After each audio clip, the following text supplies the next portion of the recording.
భారతదేశానికి నేపాల్ ఎయిర్లైన్స్ ఎట్టకేలకు క్షమాపణ చెప్పింది. కాశ్మీర్ని పాకిస్తాన్లో భాగంగా చూపుతున్న తన నెట్వర్క్ మ్యాప్ని సోషల్ మీడియాలో పోస్ట్ చేసుకొచ్చింది. అది దీని మీద పెద్ద ఎత్తున నిరసనలు వ్యక్తం అయ్యేటప్పటికి బుధవారం ఎయిర్లైన్స్ తన సోషల్ మీడియాలో ఓ మ్యాప్ను పంచుకున్నటువంటి సందర్భంలో కేంద్ర పాలిత ప్రాంతమైన జమ్మూ కాశ్మీర్ లడఖ్లు పాకిస్తాన్లో భాగంగా చూపించింది. దీన్ని భారత నెటిజన్లు ప్రశ్నించారు. ఇంతలోనే బాయ్కాట్ నేపాల్ ఎయిర్లైన్స్ అనే హ్యాష్ ట్యాగ్ కూడా తెర మీదకి వచ్చింది. దాంతో నేపాల్ వాళ్ళు కంగారు పడ్డారు. నేపాల్ ప్రభుత్వం వాళ్ళని అడిగింది. భారత విదేశాంగ శాఖ ఈలోపు తీవ్రంగా స్పందించింది.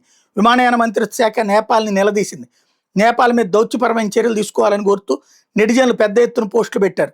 భోజ్పూర్ నడ్డు గాయకుడైనటువంటి కేసరిలాల్ యాదవ్ అయితే ఈ చర్య రెచ్చగొట్టేదిగా ఉందంటూ ట్వీట్ పెట్టారు. దీంతో ఇది మరింత వైరల్ అయింది. దీంతో నేపాల్ ఎయిర్లైన్స్ తన పోస్టును డిలీట్ చేసింది.